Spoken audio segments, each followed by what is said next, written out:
Hello and welcome to Zillow Group's second quarter financial results call.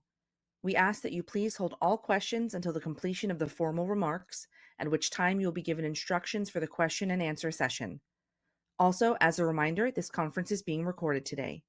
If you have any objections, please disconnect at this time. Brad, you may begin. Thank you. Good afternoon, and welcome to Zillow Group's quarterly earnings call. Joining me today to discuss our results are Zillow Group's CEO, Jeremy Waxman, and CFO, Jeremy Hoffman.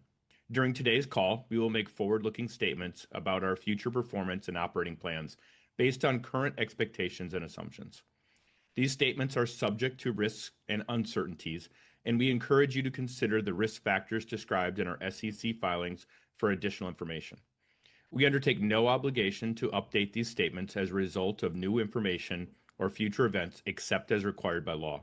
This call is being broadcast on the internet and is accessible on our investor relations website. A recording of the call will be available later today.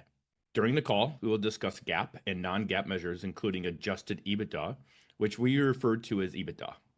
We encourage you to read our shareholder letter and earnings release, both of which can be found on our investor relations website, as they contain important information about our GAAP and non-GAAP results, including reconciliations of historical non-GAAP financial measures.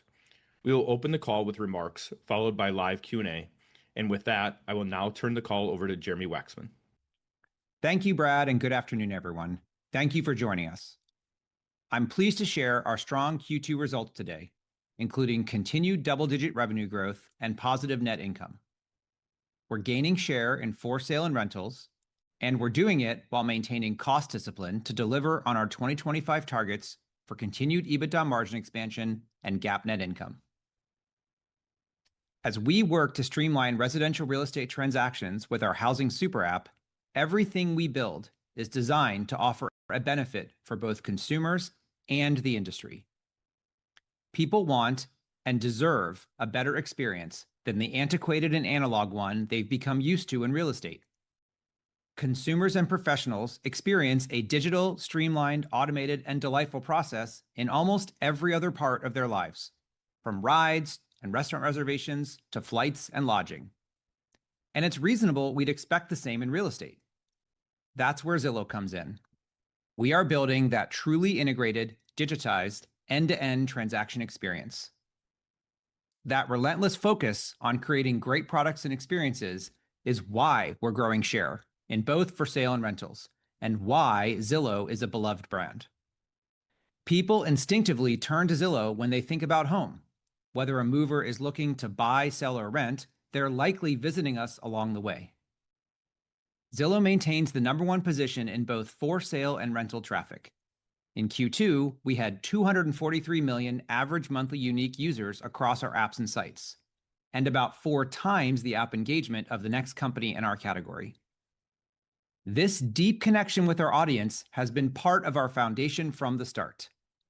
Just in the past month, Season 2 of Zillow Gone Wild premiered on HGTV, and Zillow debuted a Marvel-sized collaboration with an immersive custom listing of the Baxter Building in New York from the new Fantastic Four movie, in addition to a steady drumbeat of organic mentions across the cultural zeitgeist. We've built that brand equity because Zillow is part of how people imagine their future and how they're able to turn those dreams into reality. Consumer affinity for Zillow continues to fuel our success. We're demonstrating consistently strong growth and are positioned for more. In Q2, total revenue was up 15% year over year, exceeding our expectations. For sale revenue increased 9% year over year against a broader housing and mortgage market that remained essentially flat. Residential revenue was up 6%, and mortgages revenue was up 41%. Rentals revenue growth accelerated in Q2 to 36% year over year. These strong results, combined with continued cost discipline, helped us deliver $155 million of EBITDA in Q2 at the high end of our outlook range. We have a strong position, a sound strategy, and we are executing well, all of which will help us keep driving growth across both for sale and rentals. Looking ahead to the rest of 2025, we are on track toward the full-year goals we outlined earlier this year. This includes now expecting mid-teens revenue growth for the full year at the higher end of our previous 2025 outlook for low to mid-teens revenue growth. Jeremy Hoffman will take you through more detail later in the call.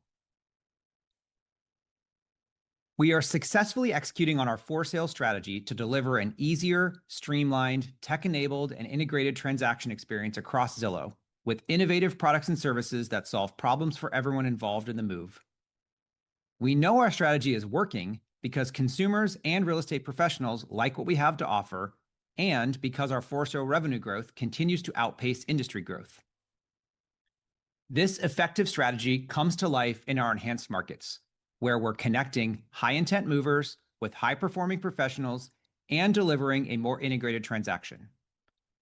In Q2, 27% of connections came through the enhanced market experience, on our way to a long-term goal of at least 75% of connections. And now, 96% of enhanced market connections are handled through Follow Up Boss, our customer relationship management platform purpose-built for agents and teams. We're seeing strong traction in existing enhanced markets as buyers are engaging and agents who work with us are gaining share. And in Q2, Zillow Home Loans continued to have double-digit adoption rates across our enhanced markets, a clear sign of progress for our integrated approach. As part of our enhanced market playbook, we continue methodically expanding the experience to more customers and partners and to more places. We're excited about the potential to unlock a $1 billion incremental revenue opportunity just with that rollout, even in a flat macro housing environment. Just as important, we're focused on innovating to make the transaction smoother and more delightful. That continuous innovation is what fuels our long-term growth. So today, I'll walk you through some of the latest examples of what the team's been working on. Firstly, we're improving how we identify high-intent buyers, whether they start by viewing a property, connecting with an agent, or exploring their financing options, so we can match them with the right support at the right moment in their journey. That's where products like Buyability play a key role. Buyability is a powerful tool from Zillow Home Loans that helps buyers shop based on what they can afford, instantly estimating the loan amount they may qualify for, and suggesting a price cap based on their budget. It quickly adapts to market changes, interest rates, and the buyer's own financial situation, helping them stay focused, confident, and well-informed as they shop on the Zillow app. More than 2 million people have enrolled in Buyability since it launched, and recent enhancements now let buyers shop by both their target monthly payment and their overall maximum buying power. These buyers are then even more knowledgeable and ready to act when they connect with an agent through Zillow. We're building these tools to empower decision-making throughout the journey for consumers and the professionals who serve them. As another example, for sale listings on Zillow now display Offer Insights, showing buyers and their agents how different offer prices are likely to perform based on real-time market data, and setting the stage for a productive, informed conversation about how to approach an offer. This is a huge benefit for agents. The call to action on Offer Insights is to connect with an agent, and the buyers it surfaces are likely higher intent and move ready, as they are exploring viable paths to making an offer with an agent. Helping movers understand what they can afford and what kind of offer they can make is especially important in a housing market like this one. To that same end, we continue to expand the Zillow Home Loans product suite. As of last week, we've broadened our down payment assistance program and enhanced our FHA loan offerings in select geographies in an effort to responsibly serve more qualified buyers. These updates are part of our ongoing work to improve access to financing and scale our mortgage operations over time. Complementing Zillow's consumer-oriented features is an increasingly powerful set of tools that boost agent productivity, because we cannot deliver a truly integrated transaction without equipping the professionals who movers rely on with the software and support they need to make it possible. Follow Up Boss is a prime example of how we're innovating and delivering real value to agents. We're making Follow Up Boss even more indispensable by layering on a growing set of AI features that help agents work smarter, respond faster, and ultimately close more deals. For example, AI-powered smart messages provide ready-to-send text and email suggestions personalized to a client's recent activity and conversation history. Since smart messages launched for Follow Up Boss customers in early June, agents using it have collectively exchanged about 2 million smart messages with their clients. Team leads can now use Follow Up Boss reporting tools to help optimize workflows and coach their agents based on lead performance, follow-up speed, and conversion rates. And agents using Follow Up Boss can access organized client insights on buyers they connect with through Zillow, such as which homes they were most interested in. By easily seeing what matters most to their clients, agents can serve them better and engage more effectively as they move deals forward. They can chat directly with movers and ZHL loan officers inside the Zillow ecosystem and even get AI-powered call summaries and action items after a conversation. It is all designed to help them focus their time and energy where it matters most. Zillow in-app messaging, our proprietary feature that's closely integrated with Follow Up Boss, builds on that workflow. Buyers in select geographies can now use it to communicate directly and securely with agents and ZHL loan officers to share listings, schedule tours, and ask questions, all within the Zillow app. For agents and loan officers, we expect centralizing communication with this feature will help streamline customer engagement, improve response times, deliver better service, and ultimately boost conversion rates. Our most recent product launches continue the momentum in for sale by enhancing the shopping experience itself. Zillow's new tour itineraries let buyers and their agents coordinate within the Zillow app to create custom shared tour plans with homes, dates, and times. And virtual touring on Zillow also just got a big upgrade. A few weeks ago, we launched Sky Tour, a dynamic, interactive video experience as the newest feature on Zillow Showcase listings. Sky Tour elevates the home shopping experience by using drone footage, rendering technology, and machine learning to create a smooth, realistic 3D model of a home's exterior. This enables buyers to zoom around and explore from different heights and angles, giving them a better sense of the place before they ever step foot on the property. It's a powerful way for sellers and agents to highlight a home's curb appeal and outdoor features, make their showcase listing stand out, and get serious buyers in the door. Showcase is now on about 2.5% of new listings, up from 2% at the end of last quarter and just over 1% a year ago. We are continually evolving and improving Showcase and our go-to-market motion to support scaled adoption, and that is helping us gain share. I encourage you to watch the video linked in our shareholder letter that highlights the great feedback we're hearing from agents about how Zillow's suite of product offerings is supercharging their businesses. All of these tools and features across for sale work together to deliver a better experience for movers and better performance for professionals. That's what Zillow's Housing Super App is built to do.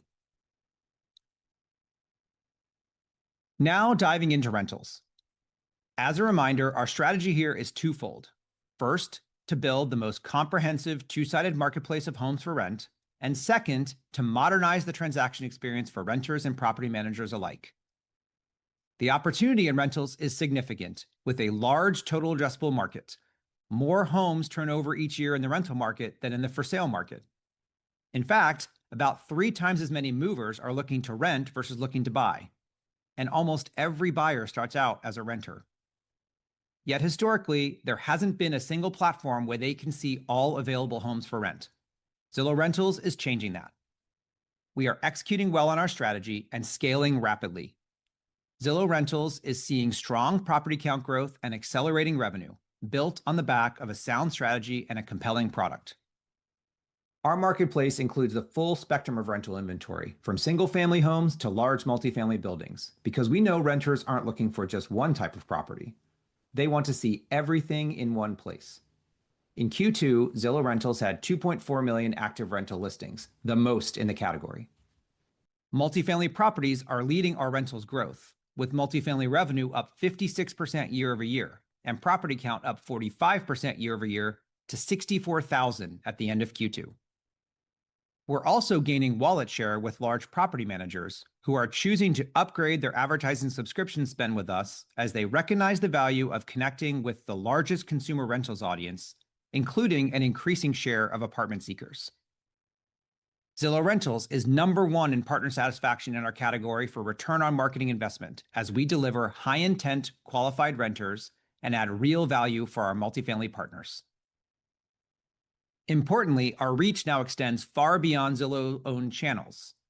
Zillow Rentals partnerships to distribute multifamily rental listings with the Redfin Rental Network and with Realtor.com are helping us provide a more comprehensive rental marketplace for consumers.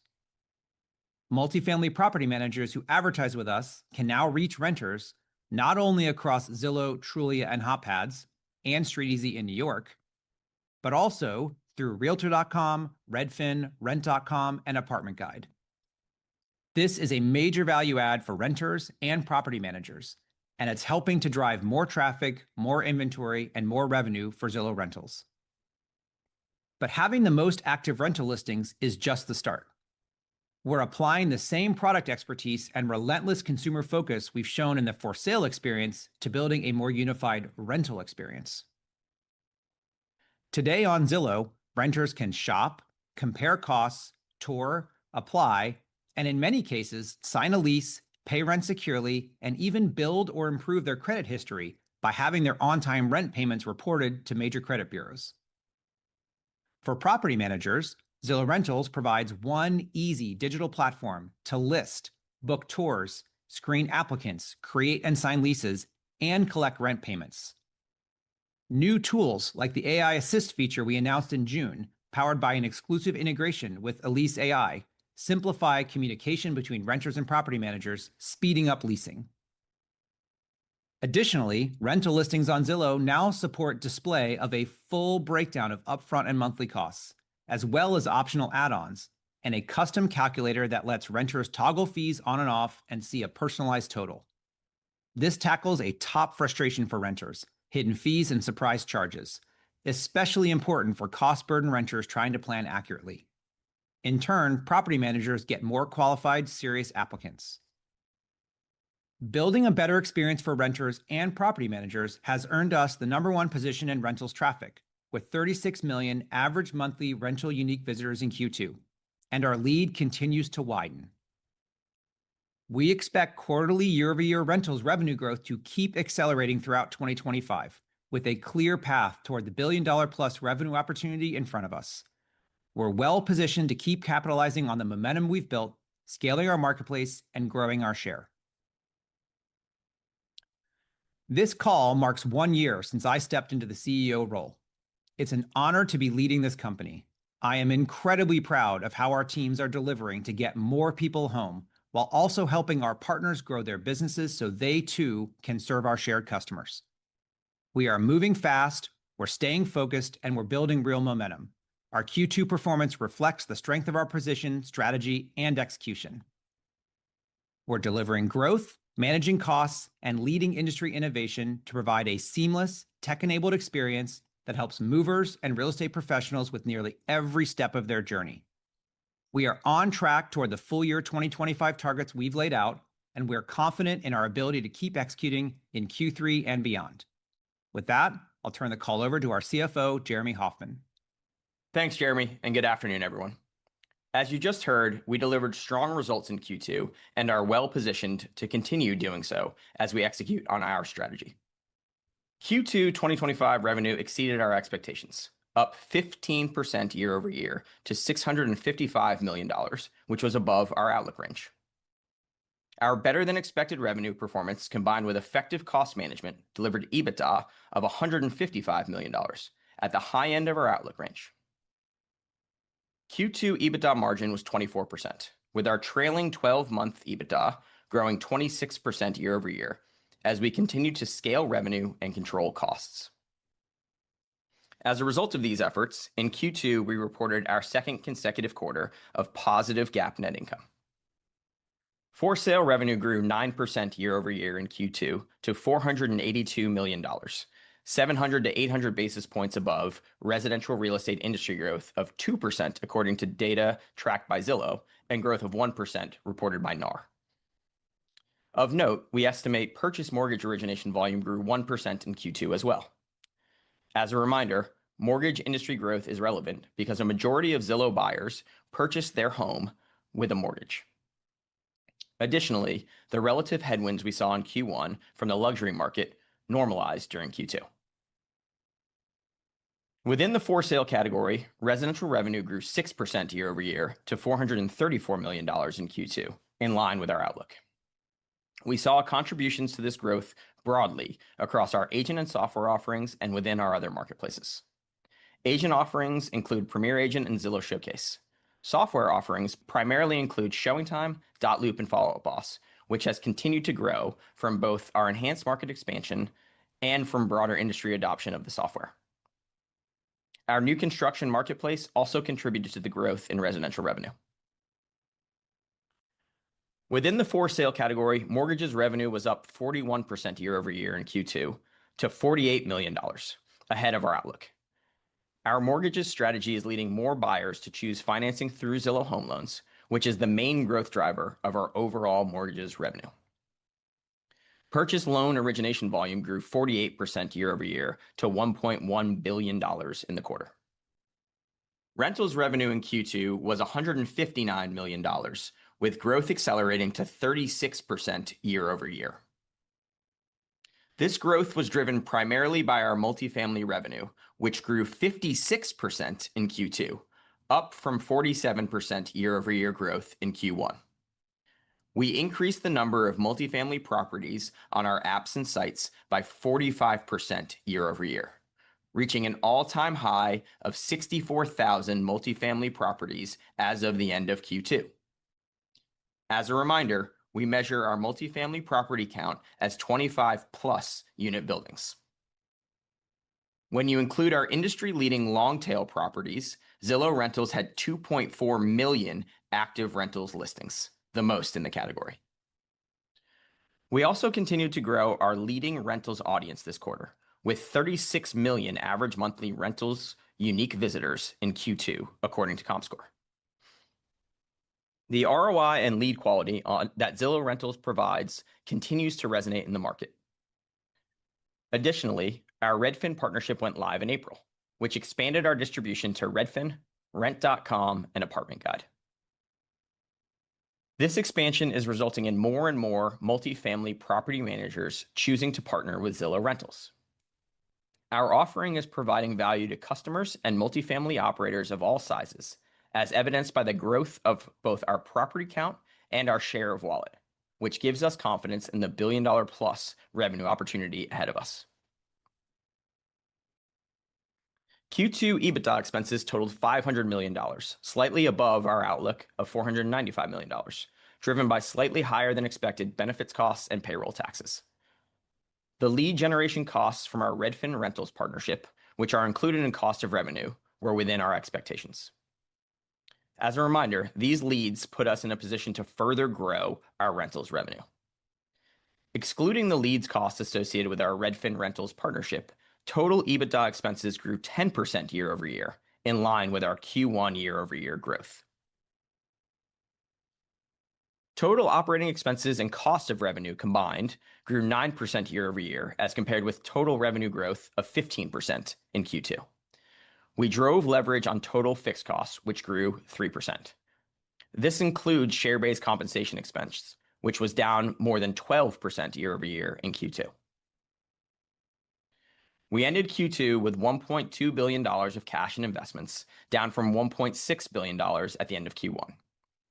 This was primarily driven by our May 2025 settlement of the $419 million of convertible notes, share repurchases of $150 million in Q2 at a weighted average price of $65, and partially offset by $87 million in net cash provided by operating activities. We are now convertible debt-free and have $981 million remaining on our share repurchase authorization as of the end of Q2. Our year-to-date share repurchases of $400 million are expected to offset stock-based compensation expenses for 2025. When looking at our share repurchase program since inception, we have repurchased $2.4 billion of shares at an average price of $48, buying back 49 million shares as a result. For the rest of 2025, we expect to be more selective in our share repurchases. Turning to our outlook for Q3, we expect total revenue to be between $663 million and $673 million, implying a year-over-year increase of 14% to 16% for our outlook range. We expect for sale year-over-year revenue growth in Q3 to be similar to the revenue growth we reported in Q2, driven by residential revenue growth in the mid-single-digit range and mortgages category revenue growth in the high 20% range. Of note, we expect Zillow Home Loans origination volume to grow 40% plus in the quarter. Our guidance reflects our expectation that challenging housing market conditions and macro uncertainty will continue. We expect our rentals revenue growth to accelerate in Q3, increasing more than 40% year over year, driven by further acceleration in multifamily revenue. For Q3, we expect EBITDA to be between $150 million and $160 million, representing a 23 to 24% margin for our outlook range. This implies EBITDA expenses will increase from $500 million in Q2 to an estimated $513 million in Q3. The majority of this increase is driven by strong traffic and lead trends from the Redfin Rentals partnership, which results in incremental costs in our costs of revenue. We expect the strength of Redfin's performance to translate into additional multifamily properties and package upgrades for us. We continue to expect the Redfin partnership to be accretive to EBITDA dollars in the second half of 2025. For the full year 2025, we now expect to deliver mid-teens revenue growth, at the higher end of our previous outlook of low to mid-teens revenue growth this year. For the full year, we continue to expect rentals revenue growth to be approximately 40%. We expect fixed cost investments to grow modestly with inflation, while investing in variable costs ahead of revenue to drive future growth, primarily in rentals and Zillow Home Loans. We are on track to deliver expanded EBITDA margins and positive net income for the full year 2025. To close, we are successfully executing on our strategy and are on track toward our full year goals, with mid-teens revenue growth and continued margin expansion. We have the right investments in place to support our strategy and are delivering strong growth despite a housing market that continues to bounce along the bottom of the cycle. We are growing revenue nicely while staying disciplined on costs. And the combination of revenue growth and cost discipline is driving expanding margins and positive GAAP net income.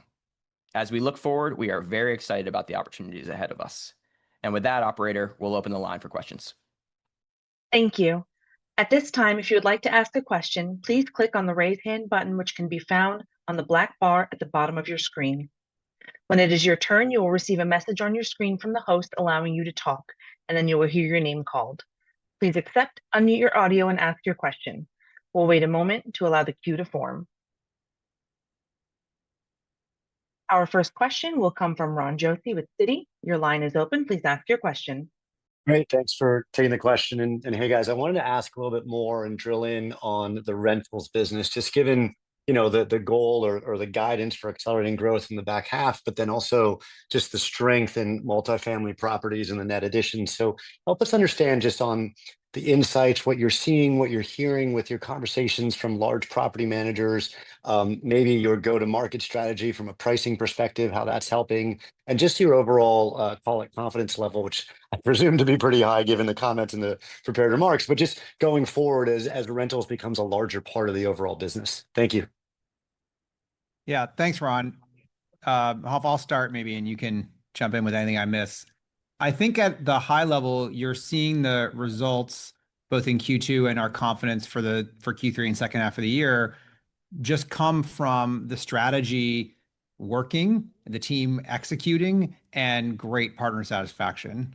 We are, as I said in prepared remarks, really building this comprehensive two-sided marketplace. That is what solves the renter's number one problem, having as much of the inventory as possible, because there is no one-stop shop for all the inventory. Zillow Rentals now has the most, right, at 2.4 million active rental listings. And then on top of that content, building a modern transaction experience for the renter and the property manager, right? So for the renter, it's not just about getting the content, it's about being able to apply, sign a lease, pay rent, report your rent to the credit bureaus to build credit. For the property manager, it's having a transaction-focused experience for them to find these high-quality renters. So all of that strategy yields the audience. That's why we have the largest audience, 36 million unique visitors per Comscore, a lead that continues to grow, and not just volume, the number one brand preference among renters. So you solve the renter problem, you get the renters preferring you and using you. And I say all that because all that setup is what then leads advertisers to see such great ROI. That's why you're seeing now 64,000 properties up from 50,000 at the end of the year, wanting to advertise on the Zillow network, wanting to get in front of that audience. So that is the strategy coming to life and the execution. And then to your question on sales, well, now we've expanded that offering to not just our partnership with Realtor.com, but our partnership with Redfin. And so advertisers are getting access to the renters, not just on Zillow Group sites, but on Redfin sites and on Realtor.com as well. So it's more content for all those renters. It helps all of those sites grow their audience as well, which then flips back around to be even better ROI for the advertiser. So that's part of what drove not just Q1 into Q2, it's part of what's driving our confidence in the full year and the acceleration in the second half. And it's also why we're really excited about the $1 billion target out in front of us. There's 140,000 buildings out there. We're not even halfway there. And we have a ton of great ROI conversations to go have with these partners to help them bring more of their portfolios online with us, to help them try higher packages with us. So, there's a long, great road ahead for us. Yeah, Thank you, Jeremy. And Ron, I'll just chime in just to put some numbers behind it. Jeremy hit it well, but Q1 we grew rentals 33%. Q2 we grew rentals 36%, including 56% within multifamily. Q3 we expect 40% plus, and full year we expect 40% for rentals. So that acceleration you really start to see build, and it's on the back of a lot of good work and a lot of good sales efforts as well. That's great. Thanks, guys.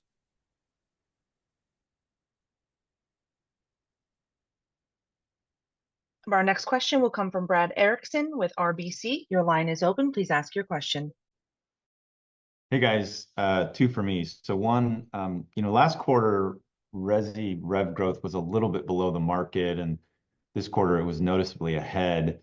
Appreciate all the drivers within marketplace and kind of software services you gave in the prepared remarks. But I guess quarter over quarter, what specifically would you say the change was that drove the faster than market growth? And I'm talking, of course, excluding the mortgage piece of it. And then I have a follow-up. Thanks, Brad, for the question. I'll take it. It's Jeremy Hoffman. We were quite pleased with Q2 revenue growth and the outperformance there, and that was in both residential and for sale more broadly. And I think you've heard this from us many times before, but we'll say it again. We tend to look at this metric over a time period of kind of full year, multi-year view. And if you look back, those periods in time are pretty smooth. So look at the last 2 years, for example, on a 2-year stack basis, for sale outperformed the market by 15%.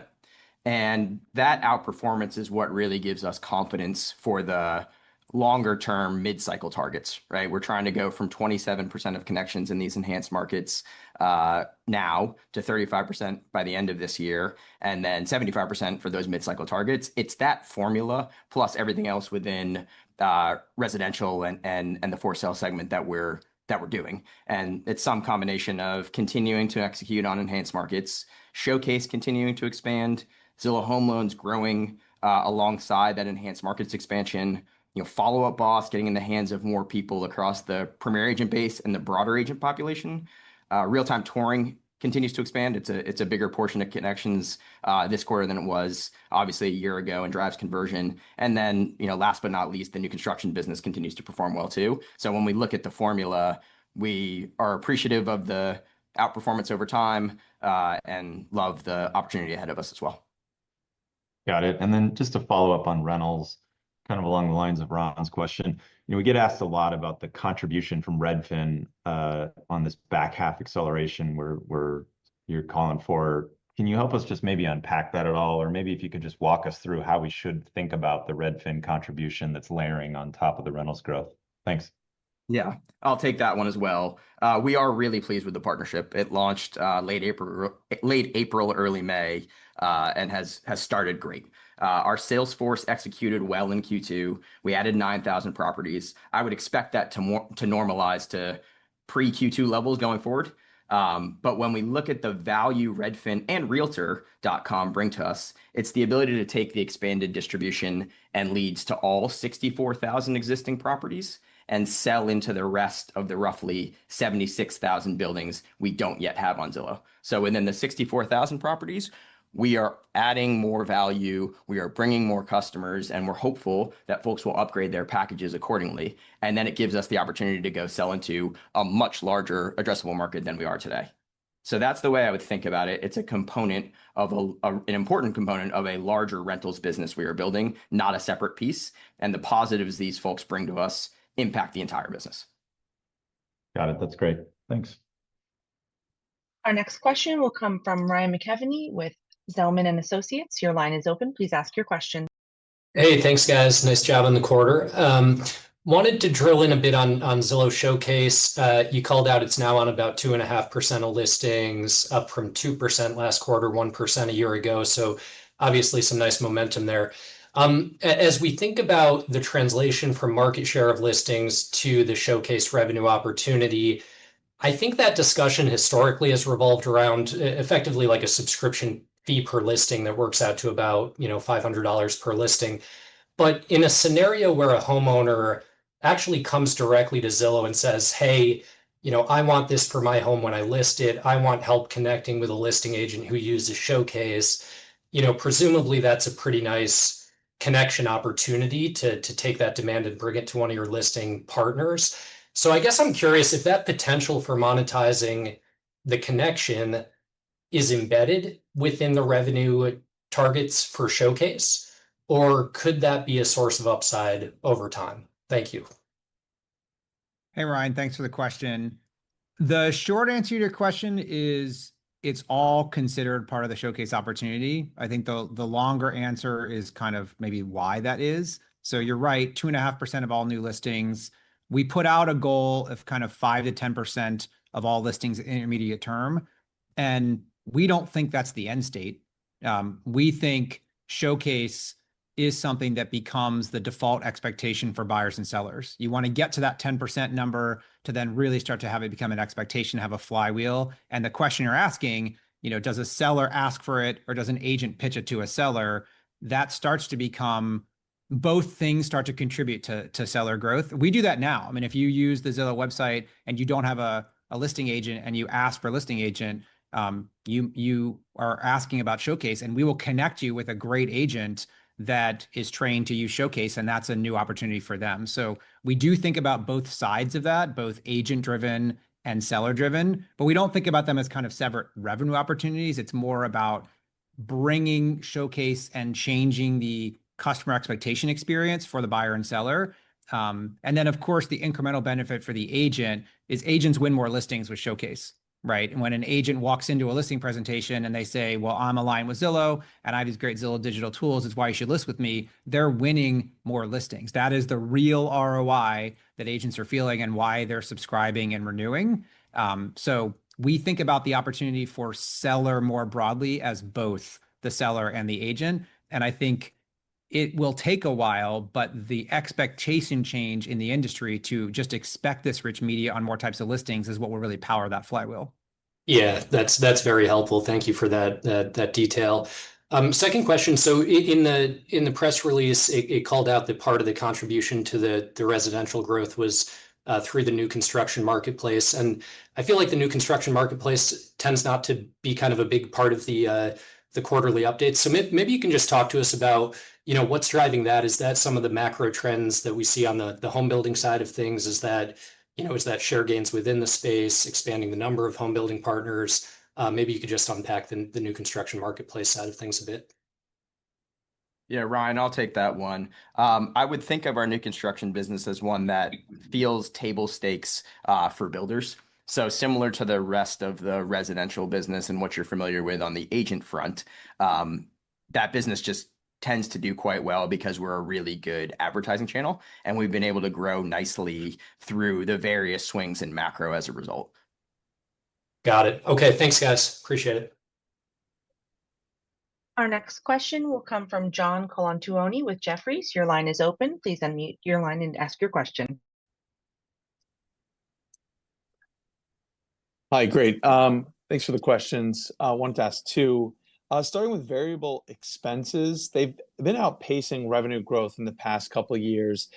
Can you talk about the key areas of investment you've been making and what milestones you're looking to achieve before you'll start turning down the dial so variable expenses start tracking more closely with revenue?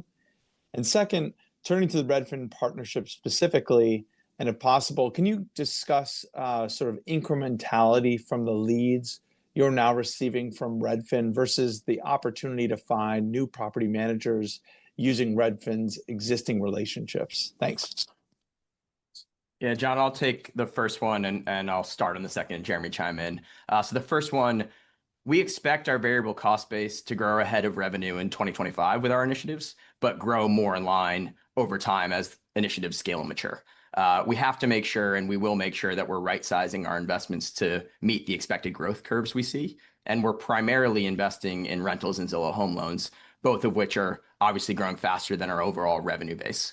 On the rentals front, we're investing in multifamily sales heads, lead acquisition costs, and advertising to support that 45% property growth and 56% multifamily revenue growth we saw in Q2.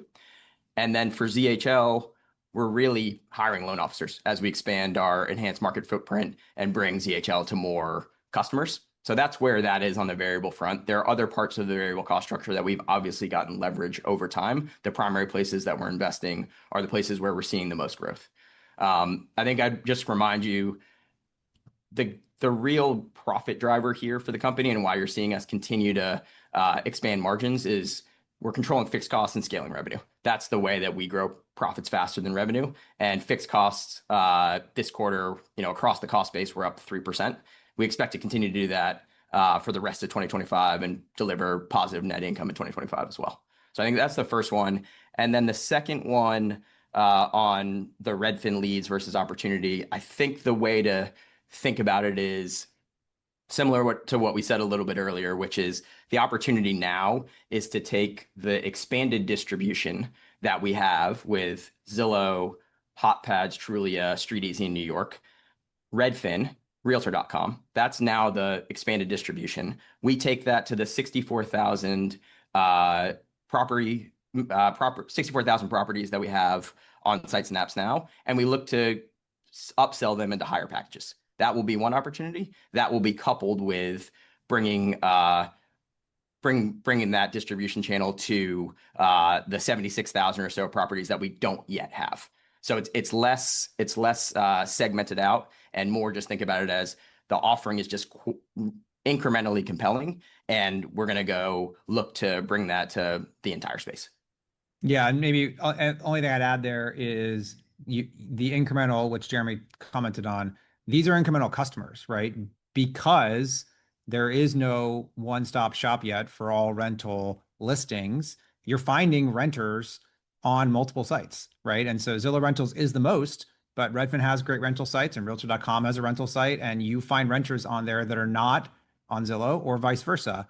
And so that becomes more value for the advertiser, and the advertiser wants to advertise to that network. It's more customers to go attract for the advertising dollars. So that's great ROI for them. And then that flywheel spins because when those advertisers bring more content on, that provides more content to the entire network, which drives the traffic for all those sites. So the incremental benefit to us and to our partners is really positive here. And the cool thing about that is it's a huge benefit for the renter too. So a renter finds one of these sites largely from top of funnel sources, and all of a sudden they're finding more content, right? So for free, they have more choice and more content available to them than they would have without the partnership. So that's why we get so excited about it. It's a great consumer experience and it's a great advertiser experience.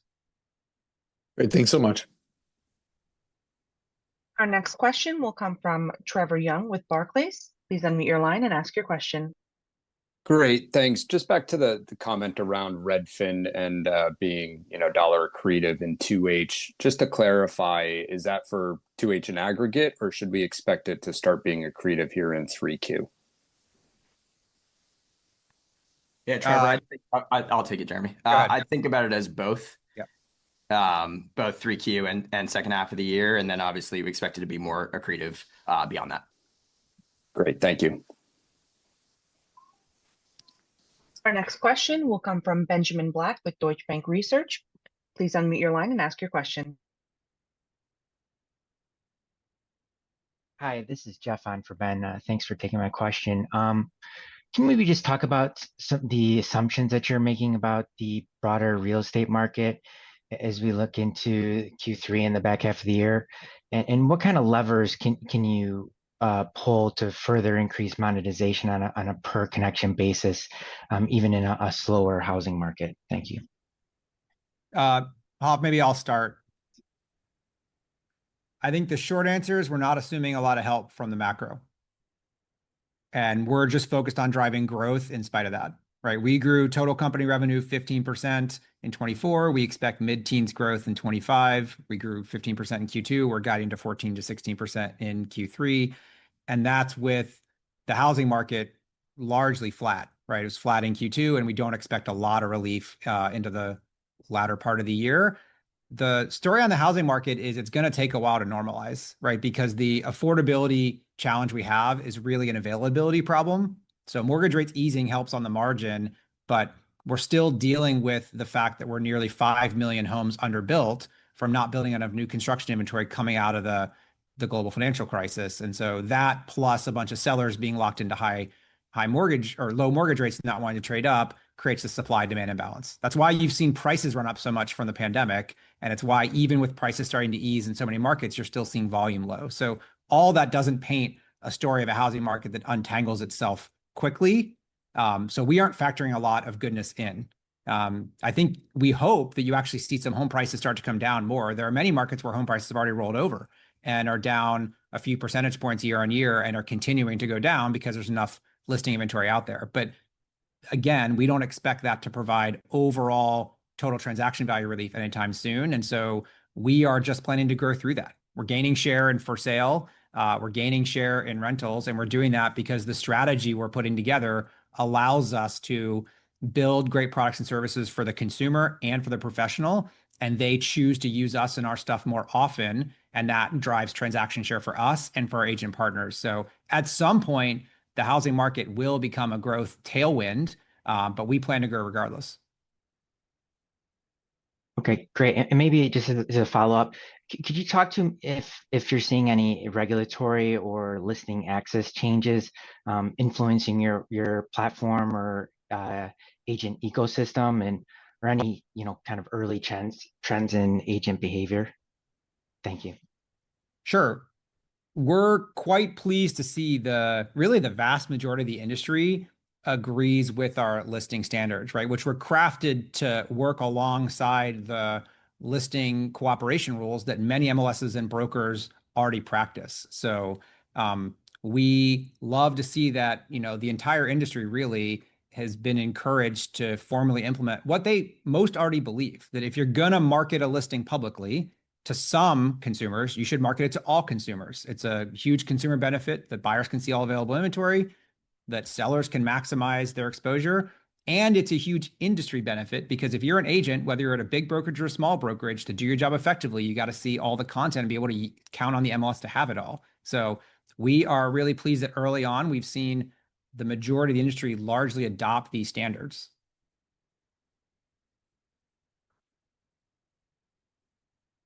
Our next question will come from Tom Champion with Piper Sandler. Please unmute your line and ask your question. Hi, good afternoon, guys. One of the questions we get a lot is around enhanced markets, and perhaps you could just talk about what you're seeing in the intermediate enhanced markets that are maybe part of the 2024 cohort. Curious if those are kind of coming up the maturity curve like you expect. And then maybe for Jeremy Hoffman, I'm wondering if you could just talk to the outperformance of mortgage in Q2. Looked like the growth stepped up quite a little bit, but maybe is going to expected to settle back down to high 20s in 3Q. Just curious if you could walk us through the trend in mortgage and linearity that you've seen through the year. Thank you. Sure. Jeremy, why don't I take the enhanced markets question, then you can hit mortgage. We're pretty pleased with the overall progress we're seeing in enhanced markets. We're going to start to sound like a broken record when we say methodical rollout, but that is really the name of the game here.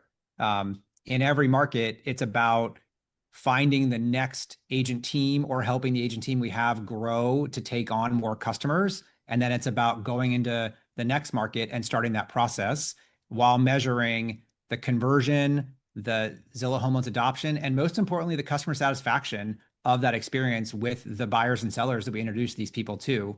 And we're seeing those metrics within our expectations across all cohorts, both new and old.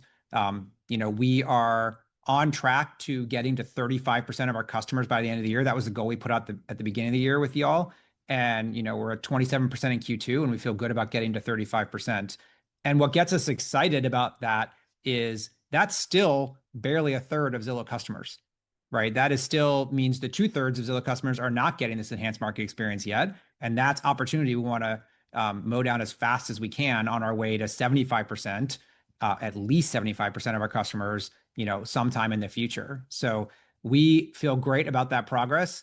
It is one part digital and one part analog, and the software goes faster. As I talked about earlier, getting to 96% of our connections going through Follow Up Boss is great. It's a great job by the team to get most of our agent teams, nearly all of them, on Follow Up Boss. We roll out real-time touring faster because we can train on that software faster. But then staffing up Zillow Home Loans loan officers and creating the relationships between loan officer and agent team is hand-to-hand combat with individual humans, and it's important to get that right one at a time. And so those are the things that govern our progress and why we get to 27% now, 35% end of the year, 75% in the future. All that adds up to the $1 billion of incremental revenue that we see coming just from rolling out and expanding this set of services, let alone the upside from improving these services, which of course we will do over time. Yep. And then to your second one on mortgage, we expect mortgages revenue growth in the high 20% range for Q3, which includes 40% plus purchase loan origination volume growth as the key component. So I think that's an important one to call out. As you've heard us say time and again across the for sale business, we don't overfunction on the quarterly fluctuations. And for mortgages, things like loan value, gain on sale, that'll fluctuate quarter to quarter. The market's been bouncing along the bottom for a while now, and we've consistently grown quite nicely despite that and expect to continue to do so. And then when we zoom out, where we're really pleased, and Jeremy hit this as well, is the consistent double digits adoption rates across the enhanced markets, while the number of markets have meaningfully increased. ZHL is a critical portion of this overall strategy, and we're really excited about the progress. Makes sense. Thanks, guys. Our next question will come from Dae Lee with JP Morgan. Your line is open. Please ask your question. Great. Thanks for taking my questions. I have two, and those are follow-ups. First one on the rental opportunity. You did talk about growing the wallet share with your advertisers as one of the opportunities. So just curious, where you are in terms of unlocking some of that opportunity, and is the $1 billion medium-term target more driven by the supply growth, or is the growing wallet share part of that? Yeah, I can start and Hoff jump in. I think part of why we don't talk about it is because we see just such a greenfield opportunity in front of us in terms of volume at the ROI we're providing for our partners. So Jeremy talked about it a bit. We have plenty of room as we win new advertisers. They bring a portion of their portfolio and they try one of our packages, and then they experience these great ROI benefits of being on the Zillow rental network, and they bring more of their portfolio and they upgrade their packages. So we see that sales go to market as really durable growth for us, and you're seeing that in the results, right? You're seeing 56% multifamily revenue growth coming from that. That's from 45% property count growth. So that shows both bringing new advertisers on and having them use the Zillow rental network more. As long as we continue to deliver increasing value and increasing ROI to them, we'll have the opportunity to win more and more of their business.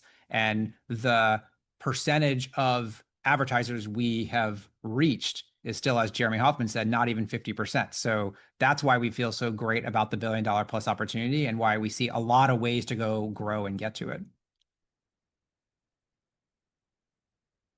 Got it. And as a follow-up, on enhanced markets, I think in May you guys put out a release saying you're targeting 60 additional markets at the end of July. So I was curious if that 27% number you have in the letter includes that, and if not, how are you progressing on getting those additional markets live? And when you get these markets up and running, how long does it take for them to show up in your results? Yeah, good question. So the 27% in Q2 does not include that. But I will encourage you to think about percent of connections rather than market count. We started moving all of that as a better source of modeling because each market has a different mix and share and capacity of agent teams, loan officer capacity, and all that. So think about it more as we are at 27% as of the end of Q2, and our goal is to get to 35% by year end. And then it's, about a year to start to see the accretive benefits of the new experience across the cohort of customers and agents for that share of connections. So it is quite an involved process to get all the folks up and running and all the staff and training up and running. But once you do, you really see agents not just gain share, but are able to grow their businesses with our software and tools. And you start to see them try and use Zillow Home Loans to drive adoption. So that's the formula and the playbook we're focused on. And I think percent of connections is probably the right way to try and think about it. Got it. Thank you. Our next question will come from Stephen Sheldon with William Blair. Your line is open. Please ask your question.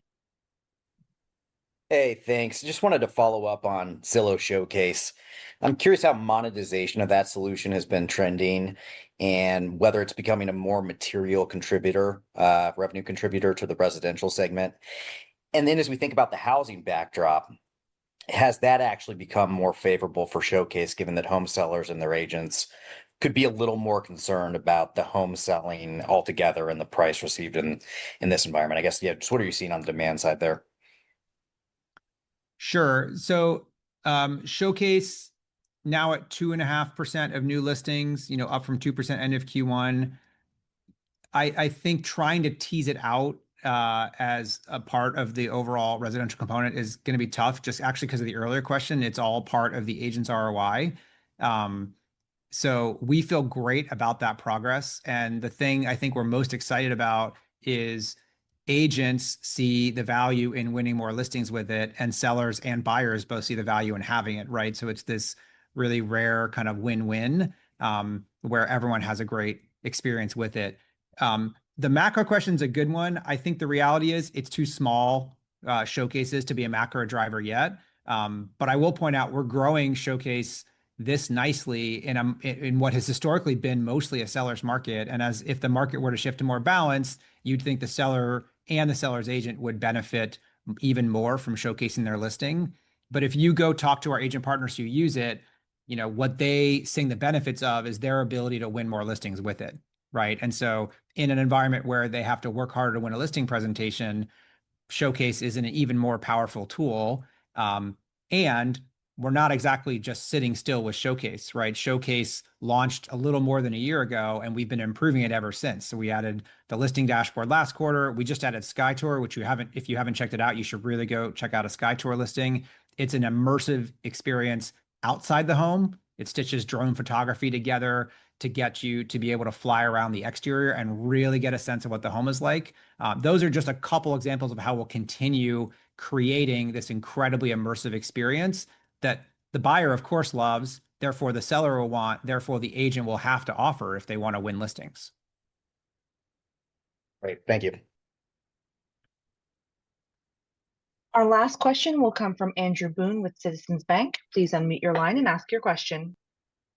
Thanks so much for taking the question. I wanted to ask about AI and the improvement of just automation across the platform. You guys mentioned in the letter the 2 million the 2 million smart messages that have been exchanged since June.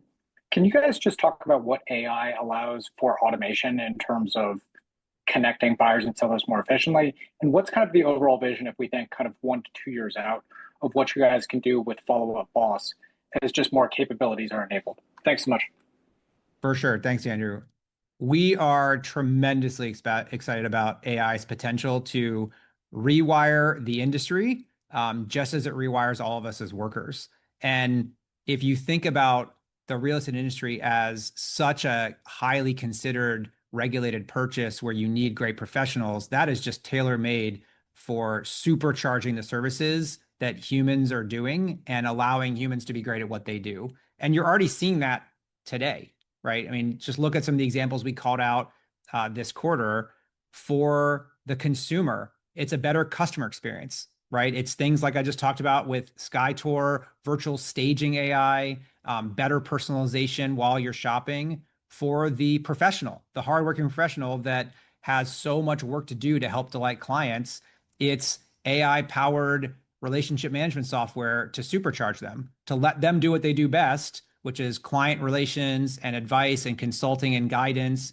Same thing for the loan officer, by taking away the busy work, by automating follow-ups, by suggesting messages, by pulling in insights to make them a better client manager. So those are the features we're already putting into the wild today. And that's really, in many ways, the low-hanging fruit to start to elevate the professional and make the transaction experience more delightful. If you fast forward a couple years into the future, you can just draw a line on what we're doing now to where we might be able to get to really create a more magical transaction for the buyer and seller, and allow the professionals to do what they do best and have the software and the tools do more of the work for them. Great, thank you. This completes the allotted time for questions. I will now turn the call back over to Jeremy Waxman for any closing remarks. Thank you all for joining us today. We really appreciate your continued support. We are excited for what's ahead and look forward to speaking with you all next quarter. Thank you for joining Zillow Group's second quarter financial results call. This concludes today's conference call. You may now disconnect.